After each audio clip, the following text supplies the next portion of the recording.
Hello, friends. Uncle Marv here with another episode of the Unhealthy Podcast. This show is actually something that we try to do to live healthy and be happy. If you've been following us on our previous shows, you know that we've talked about health from the standpoint of diet and exercise. We've talked about relationships. But tonight, we are going to talk something along the lines of self-care. I don't know how close I am to getting that right, but to help me talk about it is my friend and my sister-in-law, Carrie Steele, who has come down to Florida to hang for just a bit. Carrie, how are you? I'm doing well, Marvin. How are you? Doing good. Great. So just to let everybody know, this is the start of pop-in season where family and friends will be coming down to Florida starting this February. And we'll out. Probably go into the summer. And you are here stopping by on your way to where? Costa Rica. Costa Rica. Nice. What's happening in Costa Rica? So Costa Rica, I am joining some friends that do retreats around the world. And we're doing a retreat in the Monteverde area, which is the cloud forest region of Costa Rica. Okay, interesting.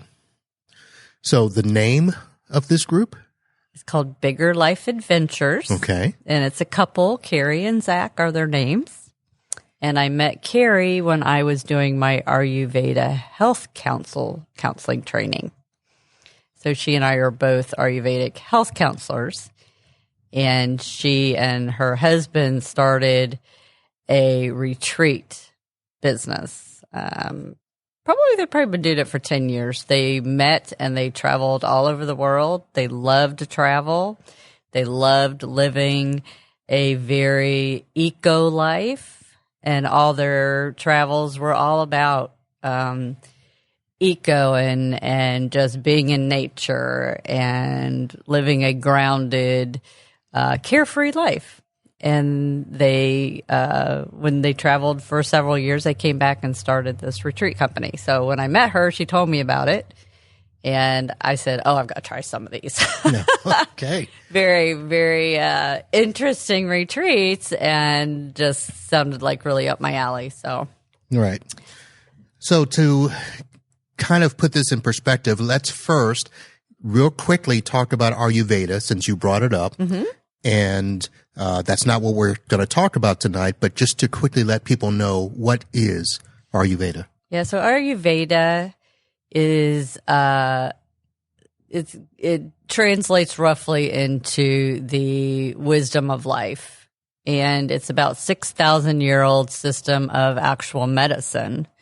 It's Eastern medicine versus Western. We are Western over here in the United States. Eastern medicine is more in the India region, but very, very ancient. And it's more of a natural way of balancing your life to be healthy and to fight off disease before it even starts. Rather than waiting until you get a disease and cure it, Ayurveda looks to help you find signs that disease may be coming. And how do I balance my life? What changes do I make in order to balance myself out so I don't get that disease? So it's very, very natural. It's very much about routine and eating healthy and diet and lifestyle, and how to really know your body and know what's happening in your body so that you can correct it and balance it back out. All right. So more of a proactive prevention. Yes, absolutely. As opposed to a reactive, here's a pill to mask the symptoms until you need to come back again. Exactly. That's exactly right. That's our healthcare. Ayurveda does not do pills. So I'm going to have you come back and chat with us about that. Absolutely. But we're going to focus now on the Bigger Life Adventures. And, a quick look says that Bigger Life Adventures offers these retreats, and they focus on some of the things you talked about: yoga, meditation, nature, self-discovery. So when Carrie, the other Carrie, because your name is Carrie, that's right, was describing this to you, what was it that made you decide, I got to do this? Well, I mean, it definitely helped that we hit it off very well, and we, just finishing other sentences. We believed in the same things. We were studying Ayurveda. We were both yoga teachers. I actually always told her, if I live vicariously through her. If I had my life to do over again, I want to live your life. If someone said, whose life would you want to live? I'd say I'd want to live hers. Just because they are so carefree and so easily travel all over the world, find such uniqueness in the world, not afraid of anything. They're hikers and climbers and just every adventure, surfers, and, they're not afraid of anything. And they've carefully crafted their retreats to kind of focus on certain themes. So it could be hiking or rock climbing or surfing, or like Costa Rica, the theme is tree climbing. So I'm going to climb very high trees. Okay, so let's take a step back, because you use this word carefree. Mm-hmm. But that doesn't sound carefree at all. You were going with the intention of climbing trees. Oh, yeah. That's right. Not carefree at all. Well, I guess when I say carefree, I think living more with nature, just not being in the bounds of, working a job 8 to 5 and being careful, with your life, and even in travel. And I've done a lot of traveling, and I love all my travels, but they weren't necessarily something unique and different, like rock climbing or tree climbing. So. Climbing a high tree, what's careful about that? I said carefree, not careful. So they just find really unique pockets in the world. So the reason they started this retreat is because they were in Costa Rica, and they live outside the Grand Canyon. So it's very, very cold there in the winter. So in the winters, they like to go south. So they've done all over Mexico, all over Costa Rica, all over the area. Okay, that's south. What'd I say? South. Yes. But that's like south of Florida. I mean, that's south. Oh, yes. Yes. They don't have much use for Florida. No offense, but Florida's a little too concrete jungle for them. They like to go places that are a little more natural. But they were in Costa Rica last year, and they met some local people where they were staying. And they said, they met them, and they said, we're tree climbers. And they're like, well, what do you mean you're tree climbers? You just climb trees? They're like, we have a tree called a strangler fig in Costa Rica that can get about 150 feet tall. And we climb them barefoot. And they're like, oh, we got to do that. So they made friends with the locals, like they always do everywhere they go. And they went and climbed trees. And they said this would be a wonderful retreat. All right. So they coordinated it. They talked to people that had accommodations and things. And there's got to be more. I mean, just to go down and climb a tree doesn't really sound. I mean, I did that. I climbed trees as a kid, and just because it's 150 feet tall doesn't make it any more exciting. So there's got to be more to these retreats. Oh, it's exciting. This tree you climb like you climb a rock. Have you ever seen them climb rocks in the harnesses, and it's straight up, and you have to. Well, I rock climbed for the first time last year, and believe me, it's scary as hell. Okay, well, scary is different than it carefree. It is hard and scary. True. But you're in a harness. I know. So. But I want to get to the heart of what these retreats actually represent. I mean, I understand it's to get away out of your comfort zone. How much of, I don't want to say the Ayurveda life, but how much of because I imagine that you don't just climb the tree. Yeah. You actually do other stuff, right? Yeah. So they find a very eco-friendly resorts and accommodations. We have what we call silent meditation every morning, where you don't talk to anybody. You're silent for a certain period of time. It's just your way of disconnecting from the technical world. You don't look at your phones. You don't get on computers. You're with nature. You can meditate, or you can just sit and watch the sunrise, whatever you want to do. But they it's just silent in the morning. We do, you can do gentle yoga. We can do, we do breathing exercises. So it's just mostly it's about being in nature and disconnecting. Or I was going to say reconnecting with with nature or yourself, right? Taking that time to, get away. Unplugging. Unplugging, yeah. Now, is there structured yoga and classes and things like that while you're on these retreats? Well, she's a certified yoga teacher. So and you don't have to do the yoga if you don't want to. So these aren't, she calls them yoga retreats, but you don't have to do if you don't want. Okay. But she will usually do morning yoga class. Everybody kind of gathers and we kind of do yoga together. And then we do an evening yoga class to kind of close down the day. And during the day, it depends. So we're going to be tree climbing for 2 days. There's a park in Costa Rica where they have a sloth sanctuary. We've got zip lining through the tree, the tree canopies. We're going to do a night creature walk where we're going to take infrared lights and see the night creatures of Costa Rica. Or you're more than welcome then just to hang out and if you just want to unplug and just be quiet and just have nothing to do at all, you can do that too. All right. Sounds kind of interesting. Mm-hmm. So this isn't the first retreat you've done with them, is it? No, this will be my third. Okay. So what was your first? The first one was hiking on Catalina Island off the coast of California. Okay. And I love hiking. Hiking is like my mecca of peace in my life. When I'm out hiking, I just feel so good. So I wanted to start doing a little more than just going on short hikes around the area. I hadn't done much. And they offered a 4-day retreat of hiking and camping on Catalina Island. And you do the entire they call it the Trans-Catalina Trail. It's about 38 miles.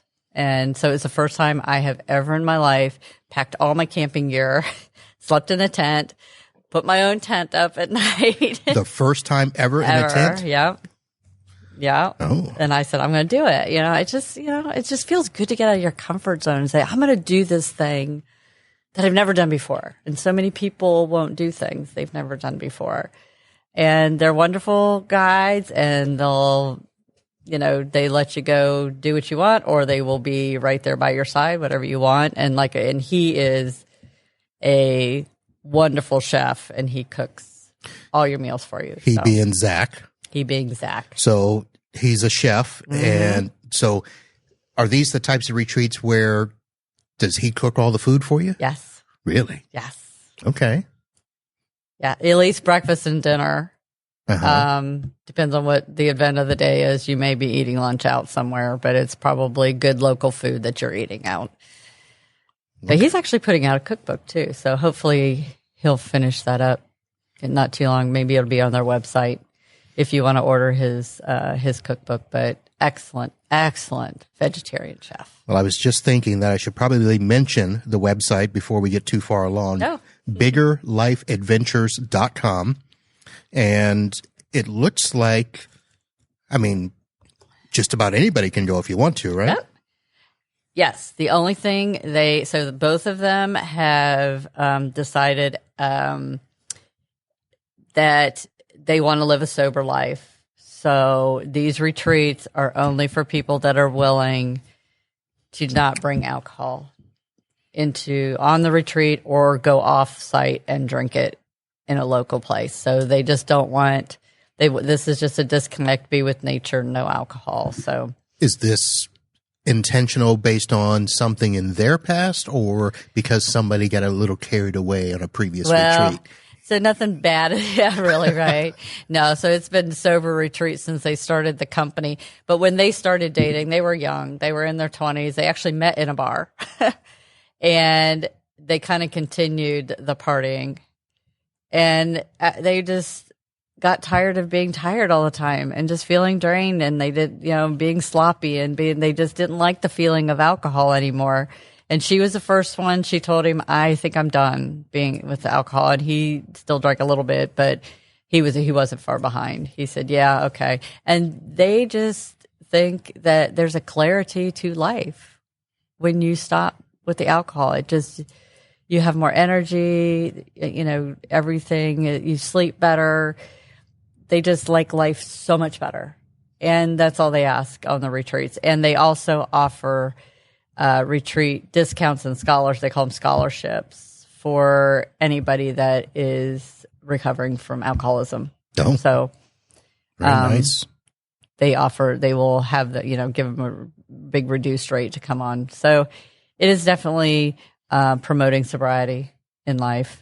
We do fun stuff. They have this little ceremony, cacao ceremony, so they've picked up a lot of little ceremonies, throughout their travels. They have one in Thailand. They actually lived in Thailand for 6 months. They absolutely loved it. Guatemala is one of their favorite places. I'm going to go to Guatemala next year. They've picked up, just some ceremonial things that are just very grounding and things. So they're very, very interesting people that have definitely lived their true selves. Like they're living the life that they believe in. They 1000% believe that this was the life they were chosen to do. So I imagine that somebody that committed to connecting with nature, reconnecting with themselves, doing the meditation, doing the yoga, doing the Ayurveda, that there was a point in time where you just look back and say, okay, what in the world am I doing? I need to turn this around. So I know that you started the Ayurveda training, what was it, 3 years ago, 4 years ago? I think 2019 I graduated. Okay, so 5 years. Mm-hmm. Yeah. I imagine that everybody that goes on these retreats are on some sort of similar path. Does that? Generally, the people that will sign up for, sometimes it's all over the board. So this will be my third one. I've met a variety of different people, but I think in general, people that go on these retreats just want to disconnect from their crazy lives. That is their big thing. I think they just want to get away from the hustle and bustle of their crazy life, of all the social media that we're bombarded with. All the pressures of life. I mean, I think for the most part, everybody that has gone on these just want some peace. They want peace. They want quiet. They just want tranquility, and they will get, these retreats are definitely that. You wake up I went to Joshua Tree National Park for a retreat last year. You get up from your tent and you walk up on a rock formation and you just sit on the rock and you watch the sun come up. There's nothing more connective to nature than that. And it's really magical. It just makes you feel so good. And you don't have to be anywhere except there. Right. You don't have to get ready for work. You don't have to go check your phone. All you have to do is just be there. And it's just very relaxing. And you'll read some of the testimonies if any of your listeners go on their website, but everybody just says it's just like, they just feel this overwhelming peace by the end of the retreat. They're just like, it just felt so good just to be in a peaceful place, because this world is not peaceful.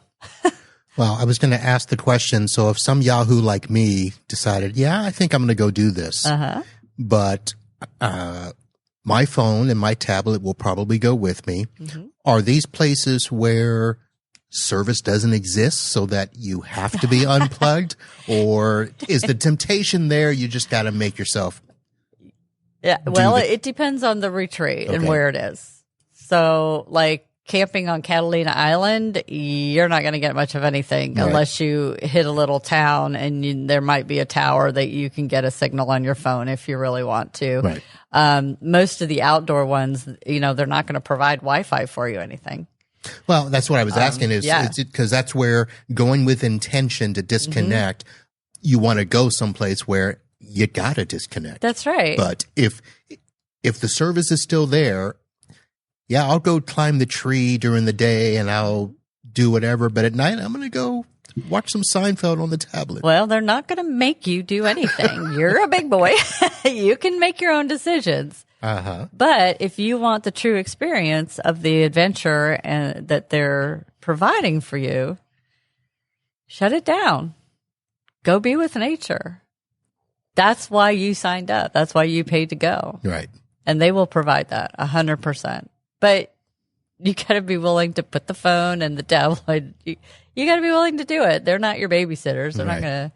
But the alcohol thing is definitely prohibited. So it is definitely a sober experience. All right. So I get that. Now, Carrie and Zach, this is their deal. Mm-hmm. And how many people do you think are on the bandwagon? I mean, do you see the same people? I know that you said this is only your third, but have you seen the same people? Is this a sense of friendship, a sense of community with the people that you meet? I know that a lot of people repeat their retreats. I have not had other people. Well, so we did hike the Grand Canyon. That wasn't officially a retreat, but I had some similar people that I had gone to the Catalina Island hike with. They hiked to the Grand Canyon with me. We did a rim to rim hike. That was very interesting. That wasn't officially a retreat though. That was we all just got along really well and we met.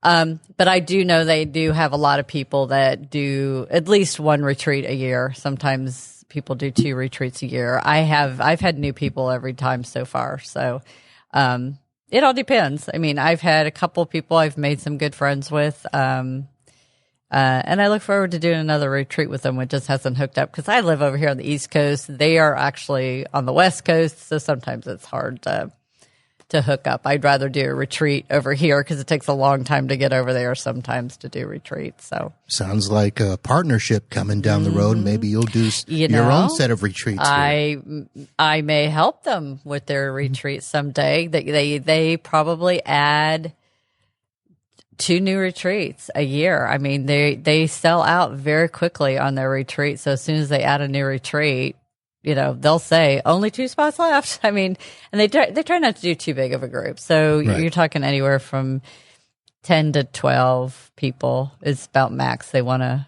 have on the retreat. So, everybody ends up being pretty good friends by the end of the retreat. So other than asking them to come on the show but you'll give me some idea about them. Is this their gig? Is this what they do full time? Yeah. This is their gig. They do take a break in the winter. They call it retreat season starting soon. So retreat season starts in February, usually runs till about, I think their Thailand retreat is in November. Okay. And that's their last one. And then they unplug, relax because it's a lot of work to do these. Right. Well, and it's the winter. I mean, it's a lot to travel too, even though you may like travel. It is. I mean, because Ayurveda says balance. If you're talking a day's worth of travel, you need a day recovery. That's right. That's a great way of looking at it. Yeah. Because travel is very much a lot of activity for your mind and for your body. Well, to balance that, you need to be still and quiet and not traveling. So you've got to balance it to stay healthy when you're traveling. Definitely find that time to. Or just don't travel. Or stop traveling for a little while. That's right. All right. Well, Carrie, we'll have to follow up after the trip. Yeah. And we'll have to learn more about Bigger Life Adventures. Again, that is the website address, folks, biggerlifeadventures.com. And anybody can sign up. You just got to obviously, be willing to go where the retreats are and stay sober and be willing to live with more connection to nature, be willing to embark with a community on a similar journey. And then it doesn't help to like yoga, right? Or it does help to like yoga. It does help if you like yoga. Yes. Not required. You don't have to know how to do it. All right. So if you want to get outside of your comfort zone and create community with people you've never met before, Bigger Life Adventures is the place to go. And I've got somebody who's a part of it and can give you some pointers and tips. So, all right, Carrie, so you're off tomorrow for that, right? Yep. And now how long is this trip? The retreat starts on Sunday.